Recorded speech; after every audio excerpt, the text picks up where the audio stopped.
नमस्कार, आपको बता दें कि राजधानी दिल्ली में दबंगों और पैसे वालों का अत्याचार चरम पर दिखाई दे रहा है व दिन प्रतिदिन बढ़ता जा रहा है। एक ऐसा ही मामला ओखला औद्योगिक क्षेत्र के फेज 2 से सामने आया है। एल राजेश जैन नाम के व्यक्ति ने बताया कि ओखला क्षेत्र फेज 2 में 600 गज जमीन में 8 शेयर होल्डर है। एल उनमें से राजेश जैन 8वें शेयर होल्डर है।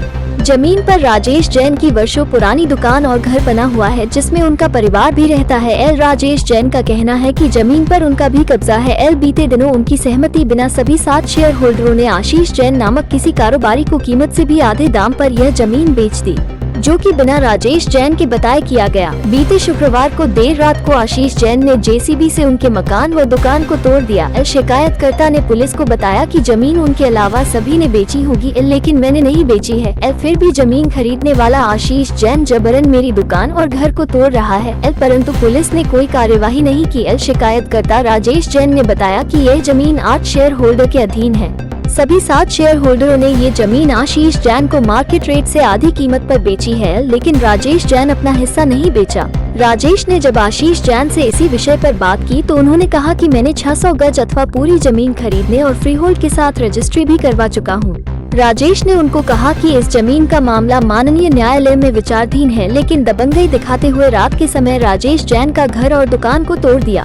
सर, मेरा नाम राजेश जैन है। ये 600 गज का प्लाट था मेरे नाना का। मेरे नाना अपने बच्चों को देके गए, 5 बेटी और एक बेटा था मेरे नाना का। तो मेरे हिस्से में 50 गज की जगह आई है। बाकी जो मौसिया थी और मामा थे, उनके हिस्से में 51.67 जगह आई है। ये प्लॉट अनडिवाइडेड है। ये बेचेंगे तो सारे इकट्ठे बेचेंगे, पर प्लॉट बेचा नहीं जा सकता। तो पता नहीं किस कानून के तहत उन्होंने 91.67 हिस्सा सामने आशीष जैन को भेज दिया, जो इलीगल है। वो बिना डिमार्केशन के, ये नहीं पता कि किसको 50 गज किसका है और 58% किसका कहां पर है। जब ये पता ही नहीं तो उससे बगैर प्लॉट बिक ही नहीं सकता। अब ये पता है किस हिसाब से रजिस्ट्रार ने इसकी रजिस्ट्री कर दी है और उसको सेल डीड की कर दी है। मैंने इसको अभी तक नहीं बेचा। मैंने साफ बोल दिया कि मैं अपनी जगह नहीं बेचूंगा, लेकिन वो मुझे धमकी देता है। और सामने आप देखेंगे 8 तारीख को रात के 12-15 बजे जेसीबी लाके आधी दुकान ध्वस्त कर दी है, आधी रह गई है। और डेली मुझे धमकी दे जाता है कि रात को दुकान मिलेगी। मैं बहुत डर जाता हूँ कि दूध का जला छाल के फूक के पीता, मैं तो डर जाता हूँ। रात को दुकान पे रोड पे सोता हूँ। और सर मेरे कभी भी सब नहीं होती। रात को आके मैं अकेला होता हूँ, मुझे मार जाए, मेरा गला काट जाए, कभी मेरे साथ भी सब नहीं हो सकती। 2 मंजिल बना हुआ था, बेसमेंट विद 2 मंजिल बना हुआ था। और कहते इसने इस पूरे प्लॉट को ध्वस्त किया। और ये जो बेसमेंट खोदी जा रही बिना एमसीडी के परमिशन के नहीं खोदी जा सकती। आशीष जैन है जी, सामने ये 47 बटे 2 है, उन्होंने इसे ध्वस्त किया जी पूरा। आशीष जैन के और भी प्लॉट है? आशीष जैन की एक सामने फैक्ट्री है, 47 बटे 2, 47 बटे 2 इसकी फैक्ट्री है। अच्छा, आप ये बताइए कि ये प्लॉट आपके नाना जी का था? हाँ जी। तो यानी उसमें आपकी मदर का हिस्सा रहा है? हाँ जी, हाँ जी। उनके थ्रू हमें मिला जी। आपकी मदर के थ्रू। आप कितने भाई हो? हम 3 भाई हैं, 2 बहन हैं। तो आपके भाइयों में से कोई ऐसा भाई जिसने बोल दिया हो आशीष जैन यानी जो अपोजिट पार्टी है, जो खरीदने वाली है, उनको देने के लिए? नहीं, वो मेरे भाई बहनों नहीं सर। मेरे भाई बहन तो मेरे लिंक में दे दी, मुझे ऐड बना दिया है। अच्छा। वो मेरे मौसी और मामा के लड़के उन्होंने बेची है जरा, नाना के थ्रू ना। अपने अपने हिस्से की जगह? हाँ जी। आपके हिस्से की बेची है? नहीं, मेरे हिस्से की नहीं बेची है। मेरे हिस्से आपको क्या परेशानी सर ये है, वो कहता है कि वो तो खरीद ली है कि तेरे भी साइन जबरदस्ती करा लूंगा और ये दुकान तेरी सब तोड़ दूंगा। ये आपने क्या साइन कर दी? सर मैंने साइन नहीं किया सर। तो फिर आपको दिक्कत क्या है? सर ये दिक्कत ये है, देखो बदमाशी, आप देखे ना बदमाशी करो। वो दुकान रात के 1:30 बजे पूरी थी, मैं इसको दिखा दूंगा, इसके विजुअल आपको। ये पूरी दुकान बनी हुई थी, रात के 1:30 बजे जेसीबी लाके तोड़ दी। आपका है? हाँ, वो भी हमारा है और ये भी हमारा है। 50 एकदम 50 साल 50 है। धमकी इस चीज की आती है कि देखो जान से मार दूंगा, तेरे को जान से मार दूंगा। और कहते इस दुकान के डेली बोल जाता है, ये तो तोड़ी दिया उसने। और प्रशासन ने कहते पुलिस ने कोई कार्रवाई नहीं करी है। चीज की दुकान है ये सर, ये टी शॉप अपना गुजारा, टी शॉप की दुकान है। ये रहती है, पीछे रहती है। कुल कितने पार्ट होने चाहिए इस जगह पे जो आप 600 जगह बता रहे हैं? 600 सर, ये कहते मेरे को भी 50 गज से अपना डिमार्केशन हो जाए, 50 गज का बता दीजिए। मैं 50 गज बांटा नहीं अभी तक? अभी डिमार्केशन नहीं होगा, बिना डिमार्केशन के ये सेल ही नहीं हो सकती। पहले किस आधार पे उसने 700 से खरीद लिया है, वो इलीगल है हिसाब से, उसको कोर्ट में चल के। 8 लोग हैं इसमें खरीदने वाले? 8 लोग हैं आपके साथ? मैं 8वां हूँ, बाकी 7 लोग कहते सामने 91.68 जगह इसको बेच चुके हैं। तो 7 लोगों ने बेच दिया, आप नहीं बेचना चाहते? मैं नहीं बेचना चाहता जी, मैं जाऊंगा अपना, मेरा परिवार रहता है, मेरा यहाँ गुजारा यहाँ से होता है। ये फैक्ट्री कहते वो तो यहाँ काम करते नहीं थे, तो उन्होंने सोचा कि पैसे लेके यहाँ से बाहर हो जाए। हम घर पे थे, यहाँ पे हमारा लड़का था पीछे, तो वो लोग बता रहे हैं कि कहते 8-10 बाउंसर थे और जेसीबी ने इसको नीचे उतर के यहाँ से पिछली तरफ डाल दिया गया। जब जैसा कि आप बता रहे हैं कि आपको जिस तरीके से आपको जबरदस्ती किया गया, आपने पुलिस में कंप्लेंट की? पुलिस ने कंप्लेंट कर दी, रात को 100 नंबर पे कंप्लेंट की। राकेश जी और मुकेश जी आए थे। क्या बोला उन्होंने कहते आशीष जैन को फोन भी किया कि भाई ये तूने कहा था, मैंने नहीं करवाई। तो उन्होंने ये बोला कि तेरी परमिशन पर टूट जाएगी, किसी को क्या लालच है दुकान तोड़ने की रात के 1:30 बजे।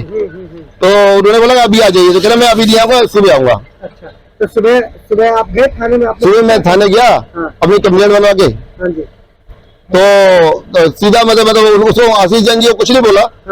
सीधा कहते जो फिल्मों में देखते कि बदमाश सब कुछ तोड़ देता, गरीब आदमी डाल देता, सीधा थाने मेरे साथ वही हुआ।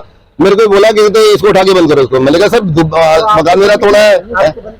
मेरे को सर कहते शाम के कहते रात के 11 बजे बिठा दिया लोकर के सामने टेबल पे, और जो 1-2 सिपाही थे इसको अरेस्ट दिखाएंगे, इसको बंद करेंगे इसको। ये इन्होंने कहते नोटिस कर दिया है दूसरी पार्टी को। अब 2 तारीख की डेट है, शायद भगवान करे 2 तारीख को स्टे मिल जाए। क्या चाहते हैं सर ये मैं चाहता हूँ कि ये जो कोर्ट न्याय करेगा, जो कोर्ट बोलेगा मेरे को मान गया। वो मतलब मेरे को जबरदस्ती मेरे को धमकी ना दे, मेरे को डराए धमकाना, और रात को जो है गुंडा करती करके ऐसे मेरे उसको तोड़ा जाए। रात को भी धमकी दे के गया है ये हम ना तो इसे छोड़ेंगे ना इसे छोड़ेंगे। मेरे को तो सीधा टॉर्चर किया था पुलिस में जाता हूँ। मैं तो इतना डर बैठ गया, मैं थाने जाता डरता हूँ। 100 नंबर कॉल में धमकी है कि 100 नंबर की कॉल आप नहीं करेंगे, मीडिया को आप नहीं बुलाएंगे। तो सर मैं आपको ये मेरे को कहते थाने में बोला गया ना तो 100 नंबर पे कॉल करके ना मीडिया बुलाइए। मैंने कभी अपनी मैंने किसी को कहते कोई एनओसी नहीं दी है, मैंने किसी को स्पेल पावर नहीं दिया, ऐसा बोलते हैं। मैं ये सेल डीड पे जो हुआ था कि भाई अंत में तेरे को 50 की जगह तेरे को दे दी जाएगी कि तू टोटल सेल जो है, वैसे तो उसकी कीमत बहुत ज्यादा है, 2-2.5-3 लाख रुपए गज भी लगाएंगे तो उसकी कीमत 12 करोड़ या 18 करोड़ रुपए होती है। 6 करोड़ 25 लाख का इन्होंने सौदा किया जी सामने वालों ने। 600 गज जमीन का 6 करोड़ 25 लाख का सौदा किया। कोर्ट में मैंने गुहार लगाई थी जी, कहते कि मेरे साथ तो जी तोड़फोड़ की, मेरे से मारपीट की जा रही है, मेरे को स्टे दिया जाए। तो उन्होंने कहते यही बोला था कि आप ये दूसरी पार्टी को नोटिस कर रहे हैं, उनकी भी जरा सुन लें। मैं सन 1974 से यहाँ बैठा हूँ, सन 74 से यहाँ बैठा हूँ। जब मैं आया था इसे बेसमेंट बनी हुई थी, और ये बेसमेंट मैंने अपने आप बनवाई। मास्टर का कोई सहारा नहीं था। मास्टर मेरा बेटा सबसे बड़ा दामाद आप हो, ये फैक्ट्री बनवा दो। सिमत लाया, पानी को बाग मांगा, एक फैक्ट्री तैयार करा दी। उसके बाद मेरी घरवाली मर गई सन 83 में, 84 में मर गया। और इन्होंने पहले मेरी घरवाली वसीयत कराई कि मेरे 5 लड़की मेरे ससुर में। फिर 87 मेरी घरवाली मर गई तो उन्होंने बेटी बदल वो वसीयत नाम बदल दिया। तो फिर मैं बदल गया, मेरी घरवाली का नाम काट दिया उसमें से। और फिर वो प्रेम कुमार जी के पास केस चला गया। प्रेम कुमार जी ने आवाज दिया हमें कि तुम्हारा जो 8 सीट का हिस्सा है तो तुम हिंदू कोड लॉ बिल के हिसाब से आप हकदार हो। तो हमारा नाम फैसले में लिखा है। बंबली आशीष जैन और जो डीसी चला रहा है सामने फैक्ट्री का मालिक है, वो कहता है कि खाली करो। हमारे से कोई बात नहीं। मेरे साले का लड़का संजय जैन और मेरे साधु देवेंद्र जैन वो आया और उसके पदम संग लड़के आए, क्या फूफा जी मौसा जी संग भेज देते हैं। एक खद्दर हो गई टूटने वाली। मैं चाहता हूँ कि मुझे हिस्सा दे दिया जाए क्योंकि मैं 50 साल से हूँ। उन्होंने हमारे बैंक के थ्रू, उन्होंने अपने बैंक का हमें पता भी नहीं है, 19 लाख कुछ बेच दिए। 19,900 ऐसे भेजे हैं। हमने फिर उनके वकील के थ्रू नोटिस चेक वापस कर लिया। अब वकील के थ्रू भेज दिया, उसने उसके बाद भेजा, उसने वो चेक वापस करके दोबारा चेक हमारे पास आ गया। NCR करंट न्यूज़ को सब्सक्राइब करें और नोटिफिकेशन सबसे पहले पाने के लिए दबाएं बेल आइकॉन।